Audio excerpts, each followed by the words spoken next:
Bismillahirrahmanirrahim.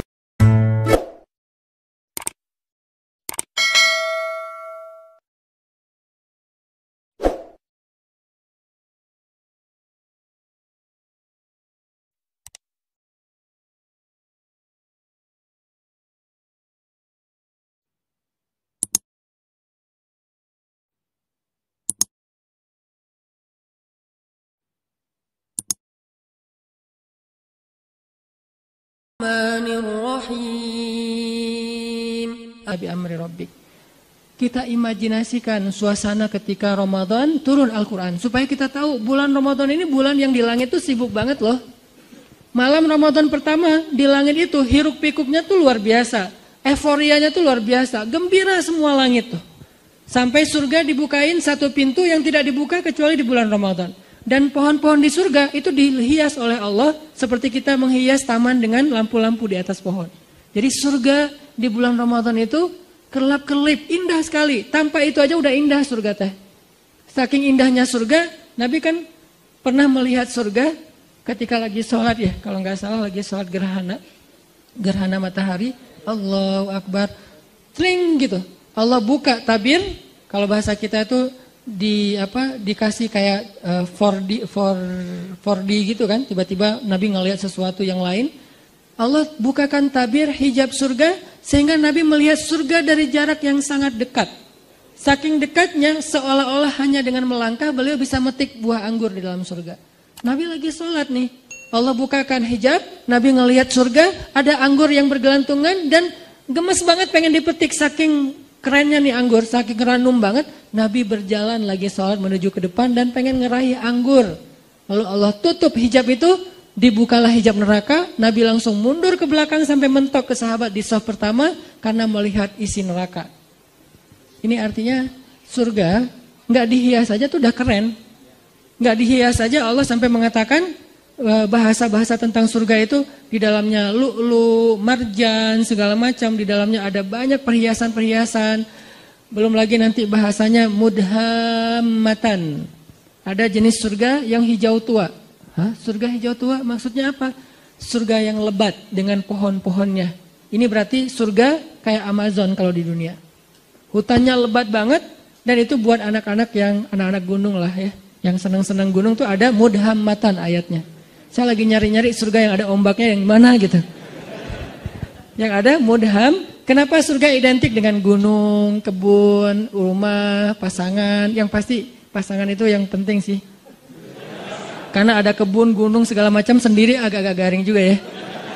Dan insya Allah di surga itu nggak ada jomblo, tetap hashtag. Mudhammatan. Jadi anak-anak Wanadri ini coba baca Ar-Rahman dan coba bedah lagi ayat mudhammatan. Surganya hijau tua.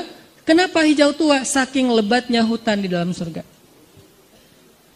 Kayak gimana jenis pohon di dalam surga? Satu pohonnya kita berjalan di bawahnya 100 tahun, itu belum keluar dari naungan dahan-dahannya. Kan di daerah Taman Sari gitu kan, ada pohon-pohon yang kebun binatang yang gede banget ya, melintasi jalan. Itu baru di dunia aja udah kayak gitu pohon, gimana di surga. Sehingga kalau kita berjalan di bawahnya 100 tahun, naik onta nih 100 tahun, belum keluar dari dahan atau naungan keteduhan satu pohon doang. Makanya disebut mudhammatan, hijau tua, lebat banget. Siapa yang ada di sana? Itu tempat spot buat berburu. Karena salah satu hobi nanti penghuni surga, terutama yang cowok-cowok berburu. Cewek-cewek nemenin cowoknya berburu. Berburu. Kita udah, dan berburunya udah jago, bukan meleset-meleset wae. Jadi nggak seru juga kan? Meleset akhirnya stres. Kenapa? Nggak dapat buruan. Masa di surga stres gitu? Pastilah. Nanti kalau yang tadi main air pasti udah jadi tiba-tiba jadi kayak Kelly Slater gitu, tiba-tiba jadi main di barrel gitu, udah jago pro surfer gitu. Karena di sana tuh udah nggak ada lagi yang setengah-setengah, semuanya jadi pro. La khaufun alaihim wala. Nah, gambaran emosional, perasaan manusia di dalam surga, la khaufun alaihim wala hum yahzanun. Nggak ada lagi rasa takut, khawatir, dan nggak ada lagi rasa kecewa atau sedih. Terus gambaran rumah di dalam surga, rumah yang tidak ada teriakan di dalamnya dan tidak ada ucapan-ucapan tercela. Itu rumah surga. Sakinah mawadahnya surga itu nggak ada teriakan, nggak ada ucapan tercela. Setiap hari yang kita dengar dari pasangan kita, kalimat yang indah. Pasangan kita nggak mungkin ngecewain kita di surga. Kalau di dunia kadang manyun, wajar lah ya. Kadang salah ngomong, wajar manusia. Tapi di surga nggak ada yang kayak gitu. Semuanya nikmat. Dan malam Ramadan, surga yang indah itu Allah hias. Jadi kita bayangkan, kita imajinasikan. Kenapa Nabi ngomong sedetail ini? Supaya kita berimajinasi tentang keadaan Ramadan. Sampai yang saya pernah cerita, Nabi pernah Allah perlihatkan surga dalam mimpi kan? Dan mimpinya Nabi itu bagian dari mi'rajnya beliau, naik ke langit. Ngelihat sebuah istana yang indah. Istananya tembus pandang, jadi kayak kaca gitu. Kemudian di dalam istana, di sebelah istana itu ada seorang cewek lagi main ayunan. Terus Nabi nanya kepada Jibril, itu cewek itu siapa? Itu rumah siapa? Rumah Umar. Langsung Nabi memalingkan wajahnya karena ternyata itu istrinya Umar. Ini menunjukkan bahwa surga itu real teman-teman. Dan sekarang udah ada. Surga itu bukan diciptakan nanti setelah kiamat. Enggak. Surga itu salah satu di antara ciptaan-ciptaan Allah yang awal. Jadi awalun juga tuh surga, neraka, al-qalam yang kayak gitu-gitu tuh awalun loh. Yang awal-awal diciptakan. Jadi surga sekarang udah ada. Cuman beda dimensi sama kita. Kalau Allah berkehendak, kita hanya perlu waktu beberapa detik untuk sampai ke sana. Kayak Nabi berisra dan mi'raj. Beda dimensi dengan kita. Jadi suasananya udah ada, nyanyian surganya udah ada. Yang isi dari lirik nyanyiannya apa? Salaman salam, salaman salam. Semua nyanyiannya kalimatnya adalah keselamatan, keselamatan, baik, baik. Nggak ada kalimat-kalimat yang jelek di dalamnya. Ini artinya Ramadan adalah bulan yang sangat istimewa di sisi Allah. Sehingga kita hayati itu teman-teman. Itu yang kedua.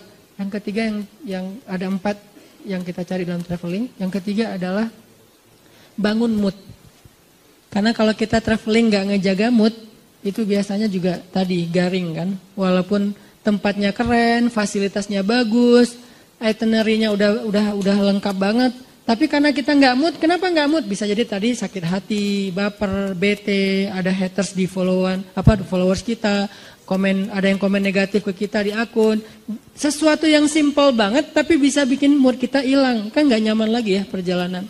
Kebayang nggak sih kalau orang lagi umroh, lagi traveling suami istri, yang tadinya niatnya pengen honeymoon, tiba-tiba kayak ada sedikit keributan gitu. Di dalam hotel bertengkar, akhirnya yang satu tidur di lantai, di sofa, satu lagi tidur di kasur. Atau pas keluar makan sarapan, keluar sendiri-sendiri. Terus pas jalannya masing-masing sendiri-sendiri, nggak saling menyapa. Buat apa traveling kalau kayak gitu kan nggak nyaman banget nih. Kenapa bisa jadi gini? Karena moodnya hilang. Nggak sedikit loh orang yang berangkat umroh, sampai di sana malah diam-diaman. Yang tadinya udah happy-happyan, kita umroh pertama nih berdua, sampai di sana ada masalah sepele, akhirnya diam-diaman. Mungkin masalah sepelenya apa? Katanya tadi nungguin saya di pintu, saya tungguin lama, ternyata udah makan duluan di hotel, akhirnya ngambek misalnya. Katanya mau apa, mau umroh apa, mau tawaf bareng, tapi kok kamu pergi duluan sama teman-teman, akhirnya ngambek. Bisa ada apa aja yang bisa bikin mood kita drop. Gitu juga Ramadan. Mood Ramadan sangat ditentuin dengan keadaan dalam hati kita. Gimana supaya hati kita selalu mood imannya baik buat ibadah-ibadah Ramadan? Banyak istighfar teman-teman. Karena yang bikin mood iman kita drop, dosa.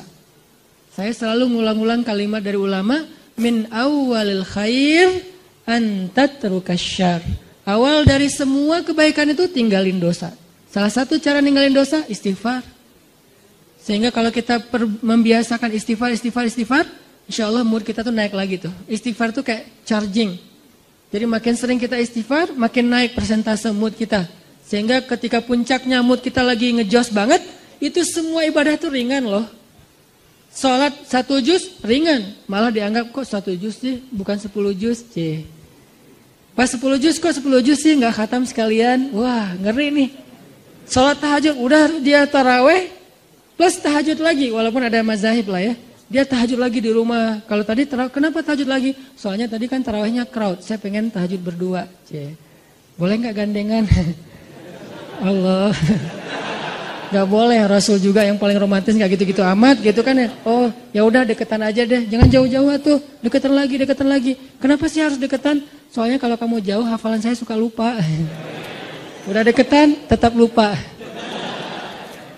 Jadi semangat banget gitu. Pengen tahajud semangat, pengen ngasih makan orang berbuka semangat, tilawah semangat. Apa aja lah pokoknya kebaikan-kebaikan karena moodnya lagi dapat istighfar. Dan yang terakhir yang keempat, ini juga penting teman-teman. Kita tuh traveling tuh akan bakal jadi fun dan enjoy banget kalau kita perginya dengan seorang teman, partner traveling yang sehobi sama kita. Itu bakalan enjoy banget. Misalnya yang seneng di air. Kebayang gak sih kita traveling ke laut sama teman kita yang takut hitam?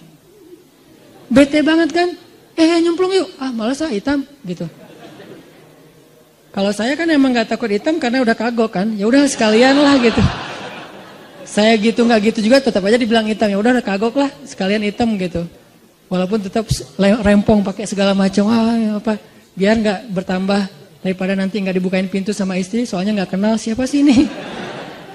Kebayang kita lagi senang-senangnya main air, pergi ke wisatanya ke laut, tapi teman kita takut hitam atau teman kita nggak senang air, dia duduk aja di warung minum es kelapa muda, makan ikan segala macam. Kita sendiri yang garing, karena saya pernah traveling di sebuah tempat, saya udah nyemplung, snorkeling gitu, free dive nggak jelas gitu. Kenapa nggak jelas free dive tapi cuma setengah meter gitu, free dive gitu. Karena khawatir kalau yang jurang-jurang di dalam laut. Pokoknya lagi free dive gitu, teman-teman pada selfie-an gitu. Seru loh ini banyak ikan hias, banyak terumbu karang. Oh iya Ustaz bagus. Tampil selfie. Cuman 15 menit saya langsung naik lagi ke boat. Kenapa? Gak seru, garing banget. Masa saya mau jadi sendiri doang di situ di laut, yang lain pada di atas kapal. Ini karena gak dapat partner yang sehobi. Sama kayak kita yang senang gunung, ngajak orang yang malas banget ke gunung. Kedinginan, banyak nyamuk, belum lagi nanti jurik segala macam, khawatir.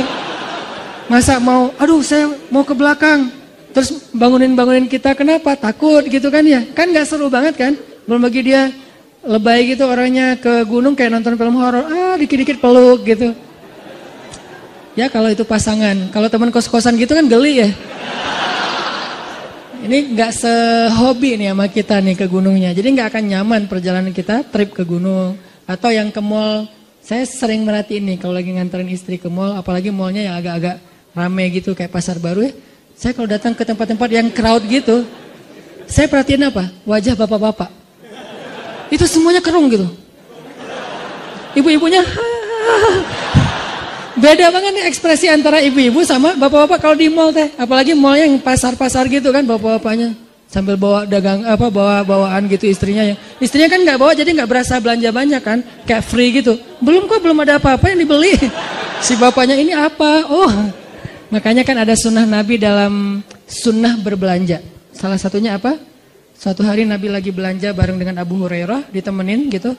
Pas Nabi udah beli sesuatu, Abu Hurairah pengen ngambil. Ya Rasul, biar saya bawa. Kata Nabi, seorang yang belanja membawa belanjaannya sendiri. Itu sunnah belanja. Kenapa kita bawa belanjaan sendiri? Biar tahu kalau kita udah belanja banyak. Kalau yang bawanya supir, suami atau siapa gitu, kita nggak tahu. Makanya belanja bawaan sendiri. Udah banyak akhirnya males gitu kan. Atau naruh dulu di bagasi mobil, balik lagi. Tetap aja. Itu wajah bapak-bapak tuh rata-rata tuh bete banget loh. Kalau di tempat-tempat crowd gitu ya. Semuanya pada bete. Kalau seandainya mereka bisa memilih. Cuman gak dikasih pilihan sama istrinya. Seandainya bisa memilih pasti mereka mau mojok di mana gitu, ngopi. Kalau udah dikasih kopi, langsung cenghar lagi kan ya. Wah kopi nih. Makanya kalau partner traveling kita nggak sehobi, itu nggak bakalan enjoy. Pasti nggak nyaman banget. Sebentar udah langsung pengen cus. Kenapa? Udah kelihatan ada wajah-wajah bete nih. Mudah-mudahan kita cari partner Ramadan kita. Siapa? Yang rajin tilawah. Almar'u ala dini khalilih. Seseorang itu tergantung siapa? Teman dekatnya. Jadi kalau partner traveling Ramadan kita senang tilawah, kita ke bawah.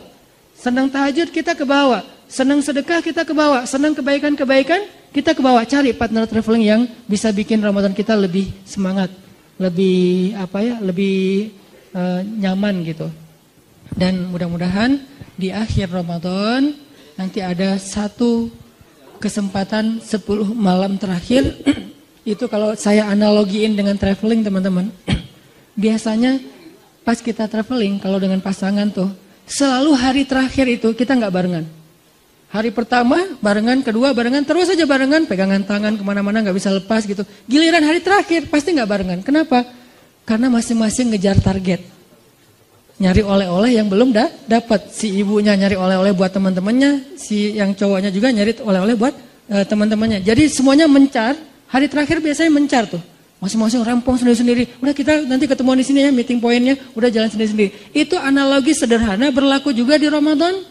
Hari terakhir yang tadinya kita barengan, berbuka puasa bareng, malam tahajud bareng. Begitu masuk asyarah min awakhir Ramadan, 10 terakhir bulan Ramadan, kayaknya kita harus berlakukan SOP traveling. Gak apa-apa deh, kali ini kita agak sendiri-sendiri. Itikaf sendiri-sendiri, maksudnya satu masjid tapi kan beda. Masa mau itikaf di sini mesra-mesraan kan agak aneh ya. Boleh sih mesra-mesraan, gimana? Nyisir rambut. Misalnya, mah bawa sisir enggak? Kenapa? Sunnah mah. Kan Aisyah nyisir rambut Nabi ketika lagi, papa kan gak punya rambut. Oh iya. Soalnya banyak mikir gitu. Jadi udah mulai sendiri-sendiri, udah nggak buka puasa bareng lagi karena sibuk dengan itikaf, masing-masing ngejar malam Lailatul Qadar. Dan itu penting banget, insya Allah nanti di malam-malam berikutnya akan dibahas. Mudah-mudahan tahun ini kita memperoleh Lailatul Qadar, dan seandainya tahun ini adalah Ramadan terakhir kita, ya Allah jadikanlah Ramadan ini sebagai penggugur semua dosa-dosa kami. Jadikanlah Ramadan ini sebagai jalan buat kami ke surgamu ya Allah. Dan jadikanlah Ramadan ini adalah Ramadan terbaik dalam hidup kami. Semoga Allah memberkahi bulan Ramadan kita. Kullu am wa antum bi khair. Ramadan karim. Billahi taufiq wal hidayah. Wassalamualaikum warahmatullahi wabarakatuh.